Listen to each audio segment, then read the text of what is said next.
इधर हो रही थी निकाय चुनाव की वोटिंग, उधर एसटीएफ ने एनकाउंटर का रथ पश्चिम की तरफ मोड़ा। AK-47 का इस्तेमाल करने वाला अनिल दुजाना ढेर। 62 से ज्यादा केस, मर्डर और रंगदारी थी बाएं हाथ का खेल। पुलिस को लंबे वक्त से थी तलाश। बाबा ने तो पहले ही कहा था गर्मी शांत कर देंगे।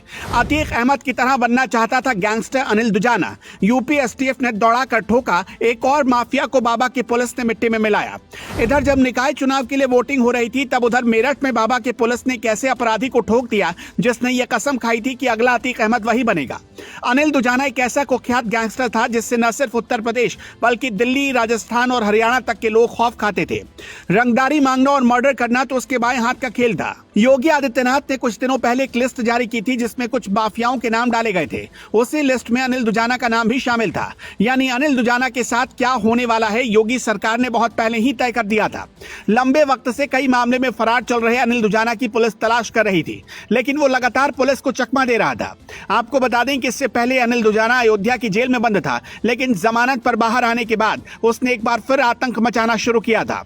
इसलिए पुलिस उसकी तलाश कर रही थी। लेकिन इस बार जब वो अपनी सफेद कलर की स्कॉर्पियो से भोकाल बनाता हुआ निकल रहा था, तभी यूपी एसटीएफ को उसके बारे में पुख्ता जानकारी लग गई, जिसके बाद पुलिस की गाड़ी ने उसे चारों तरफ से घेर लिया।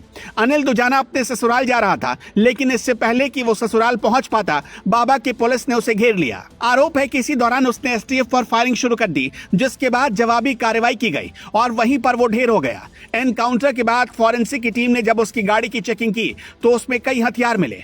अपराध की दुनिया में अनिल दुजाना पिछले कुछ समय से उभरता हुआ बड़ा नाम था। दुजाना का आतंक पश्चिमी यूपी के अलावा दिल्ली, राजस्थान और हरियाणा में भी था। उस पर बुलंदशहर पुलिस ने 25,000 और नोएडा पुलिस ने 50,000 का इनाम रखा था। साल 2002 में पहली बार अनिल दुजाना अतीक अहमद से प्रेरित होकर अपराध की दुनिया में आया। 2002 से ही गाजियाबाद के कविनगर थाने में दुजाना पर पहली बार हत्या का केस दर्ज हुआ। बताया जाता है कि अनिल दुजाना अतीक अहमद का बहुत बड़ा फैन था। वो भी अतीक की तरह पश्चिमी यूपी का डॉन बनना चाहता था। खबरों की माने तो वो अतीक से मिल चुका था। अनिल दुजाना इतना खतरनाक अपराधी था कि उस पर करीब 61 मामले दर्ज थे।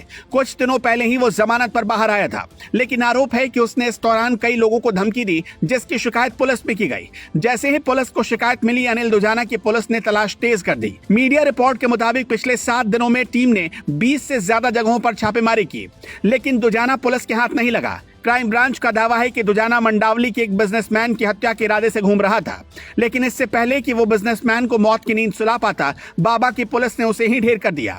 आपको याद होगा 2022 के विधानसभा चुनाव में पश्चिमी यूपी में एक रैली के दौरान योगी आदित्यनाथ ने कहा था कि गर्मी शांत कर देंगे, और योगी ने जो कहा था वही कर दिखाया। पश्चिमी यूपी से अनिल दुजाना नाम की गर्मी हमेशा हमेशा के लिए शांत हो गई। इसलिए अब कहा जा रहा है कि उत्तर प्रदेश में अपराधी जेल में ज्यादा सुरक्षित हैं, क्योंकि बाहर आने के बाद उनके साथ क्या कुछ हो सकता है बीते 1 महीने में सबने देखा।